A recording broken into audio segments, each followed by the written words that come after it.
భారత్ ఎట్టి పరిస్థితుల్లోనూ ప్రజల ప్రయోజనాల విషయంలో రాజీ పడబోదని ప్రపంచానికి అర్థమైంది. ప్రపంచంలో అనేక అస్థిర పరిస్థితులు ఉన్నప్పటికీ ప్రధాని నరేంద్ర మోడీ గారి నాయకత్వంలో భారత్ 8% వృద్ధి రేటును సాధించి సత్తా చాటింది. భారతదేశంతో పాటు ఆంధ్రప్రదేశ్ కూడా ప్రపంచ వేదికపై వెలుగు లీనుతోంది. విశాఖపట్నంలో ఏఐ డేటా సెంటర్ ఏర్పాటు చేయాలన్న గ్లోబల్ ఐటీ దిగ్గజం గూగుల్ నిర్ణయం ఒక్కసారి ప్రపంచ దేశాలన్నీ ఆంధ్రప్రదేశ్ వైపు తలెత్తి చూసేలా చేశాయి. దాన్ని బాహుబలి ఒప్పందంగా పేర్కొనవచ్చు. ప్రపంచ పెట్టుబడులకు గమ్యస్థానం ఆంధ్రప్రదేశ్ అని ఆ ఒప్పందం రుజువు చేసింది. గౌరవ ముఖ్యమంత్రి చంద్రబాబు నాయుడు గారి సమర్థ నాయకత్వం, మరి యువ నాయకుడు గౌరవ మంత్రివర్యులు శ్రీ నారా లోకేష్ గారి విశేష కృషి వలన ఇది సాధ్యమైంది. ఇంతేకాదు, రాష్ట్రంలో పెట్టుబడులు వస్తున్నాయి, ప్రభుత్వంపై నమ్మకం పెరిగింది అంటే అది గౌరవ ముఖ్యమంత్రి గారి దార్శనికత పాలన మరియు గౌరవ ఉప ముఖ్యమంత్రి శ్రీ పవన్ కళ్యాణ్ గారి విశ్వసనీయ భాగస్వామ్యం వల్లనే సాధ్యమైంది. ఈ మార్పుకి సారథులు మన రాష్ట్ర ప్రజలేనని మేము బలంగా నమ్ముతున్నాం. 2024 జూన్లో రాష్ట్ర ప్రజలు ఎన్డీఏకి కనీ విని ఎరుగని రీతిలో ఘన విజయం కట్టబెట్టినప్పుడే ఈ మార్పు మొదలైంది. ప్రజలు మాకు వేసిన ప్రతి ఓటు వెనుక వారి ఉద్దేశం బలంగా స్పష్టమైంది. ప్రజలు వారితో పాటు వారి పిల్లలకు సురక్షితమైన బంగారు భవిష్యత్తు కోసమే ఎన్డీఏని అధికారంలోకి తెచ్చారు. గత ప్రభుత్వం పారిశ్రామికవేత్తల్ని, పెట్టుబడిదారుల్ని రాష్ట్రం నుంచి తరిమేసింది. 2019-24 మధ్య అప్పటి పాలకుల నుంచి ఎదురైన చేదు అనుభవాలతో పెట్టుబడిదారులు రాష్ట్రానికి రావాలంటేనే భయపడిపోయారు. పెట్టుబడులు రాకపోవడం, ఉన్న పరిశ్రమలనే మూసివేయడంతో నిరుద్యోగం తాండవించింది. కూటమి అధికారంలోకి వచ్చాక ఈ 20 నెలల్లో పరిస్థితులు పూర్తిగా మారాయి. పెట్టుబడిదారులకు దేశంలో అత్యంత అనుకూలమైన పరిస్థితులు ఇప్పుడు మన రాష్ట్రంలో ఉన్నాయి. దేశ జనాభాలో కేవలం 4.2% వాటా మాత్రమే ఉన్నప్పటికీ ఆంధ్రప్రదేశ్ ఇప్పుడు పెట్టుబడుల్ని ఆకర్షించడంలో మిగతా రాష్ట్రాలని వెనక్కు నెట్టింది. పెట్టుబడిదారులకు అత్యంత స్నేహపాత్రమైన రాష్ట్రంగా నిలిచింది. బ్యాంక్ ఆఫ్ బరోడా నివేదిక ప్రకారం 2025-26 ఆర్థిక సంవత్సరంలో ప్రతిపాదిత పెట్టుబడుల్లో 25% ఆంధ్రప్రదేశ్కు రావడమే దీనికి నిదర్శనం. బ్రాండ్ చంద్రబాబు వల్లనే ఇది సాధ్యమైంది. ఇప్పటి వరకు మనం ఈజ్ ఆఫ్ డూయింగ్ బిజినెస్ గురించి మాట్లాడేవాళ్ళం, ఇప్పుడు గేరు మార్చాం. స్పీడ్ ఆఫ్ డూయింగ్ బిజినెస్ ఇప్పుడు మన విధానం. గౌరవ ముఖ్యమంత్రి చంద్రబాబు నాయుడు గారి సమర్థ నాయకత్వం, దార్శనికత, ప్రభుత్వ సుస్థిర విధానాలు రాష్ట్రాన్ని విజన్ స్వర్ణాంధ్ర 2047 లక్ష్యం దిశగా వేగంగా నడిపిస్తున్నాయి.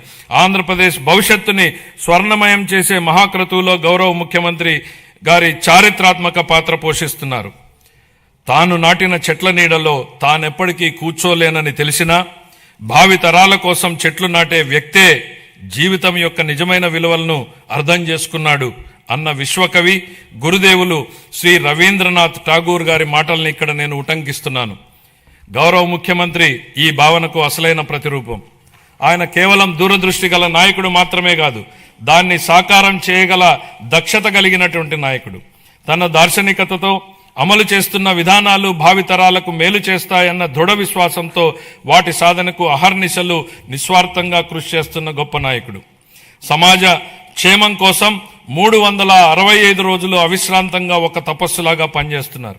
1990వ దశకంలో ఆయన ఇన్ఫర్మేషన్ టెక్నాలజీ గురించి మాట్లాడినప్పుడు, దార్శనికతను అమల్లో పెట్టినప్పుడు దాని ఫలితం ఎలా ఉంటుందో చాలా మందికి అర్థం కాలేదు.